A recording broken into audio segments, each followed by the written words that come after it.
ఈరోజు మన తెలంగాణ యాత్రలో భాగంగా మనము కామారెడ్డి పట్టణంలో ఉన్నాము. కామారెడ్డి అని గుర్తు కాగానే బీజేపీ గుర్తుకు వస్తుంది. ఎందుకంటే ఇద్దరు సీఎంలు ఓడించిన ఘనత ఇక్కడ ఎమ్మెల్యే గారిది. ఒకసారి ఇక్కడ ప్రజలను అడిగి తెలుసుకుందాం. హాయ్ అన్న. హాయ్. నమస్తే. నమస్తే. ఏం పేరే? అనిల్ కుమార్. అనిల్ కుమార్. ఏం పని చేస్తారు? నేను జాబ్ చేస్తాను, బ్యాంక్ జాబ్ చేస్తారు. సో ఎట్లుంది మీ పొజిషన్ ఇక్కడ కామారెడ్డిలో? కానీ జైరాబాద్ ఎంపీ ఎలక్షన్స్ వస్తున్నాయి. ఇక్కడ ఎప్పుడు కూడా అంటే మా వెంకటరమణ రెడ్డి అన్న ఇద్దరు సీఎంలో మీకు గెలిచాడు. సూపర్. అసలు ఎట్లా సాధ్యమైంది అనుకుంటున్నారు మీరు? అది ఇంతకుముందు ఉన్న వాళ్ళు చేయలేరు. ఇప్పుడు తను చేస్తాడనే నమ్మకంతో అందరూ బలంగా అందరు ఊకుమడిగా చేసేసి తను ఓటేసి. ఇంతకుముందు షబ్బీర్ అలీ ఉండే ఇక్కడ, షబ్బీర్ అలీ కాంగ్రెస్ నుంచి ఉండే, తర్వాత టీఆర్ఎస్ నుంచి గంపగోవర్ధన్ గారు, తర్వాత ఇప్పుడు వాళ్ళు లోకల్ లీడర్లు కాదని ఇప్పుడు ఇద్దరు సీఎం మార్పు కోరుకున్నారు కామారెడ్డి ప్రజలు అంతే. సో అంటే నాన్ లోకల్ వద్దని లోకలే కావాలనుకుంటున్నారు. లోకాలిటీ మార్పు కోరుకున్నారు.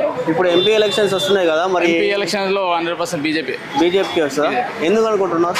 బీజేపీ అనేది మన ఇప్పుడు కామారెడ్డిలో బీజేపీ ఉంది, సెంట్రల్ లో కూడా బీజేపీ. అంటే కామారెడ్డి ఒకటే కాదు కదా, ఇప్పుడు 7 అసెంబ్లీ సెగ్మెంట్స్ ఉన్నాయి జైరాబాద్ లో.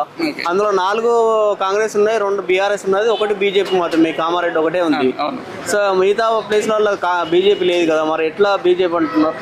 అదే అంటే అది డైరెక్ట్ గా అంటే వస్తుంది అంటారు. 100% వస్తుంది. 100% వస్తుంది. సో ఇప్పుడు చూసుకున్నట్టయితే 1 వర్డ్ ఆన్సర్ ఏదన్నా ఒకటి చెప్పండి. నేను నేమ్స్ చెప్తా, ఒక వర్డ్ వాళ్ళ మీద మీరు ఏమనుకుంటున్నారో ఒకటి చెప్పండి, ఓకేనా? సో మీ ఎమ్మెల్యే గారితో స్టార్ట్ చేయండి.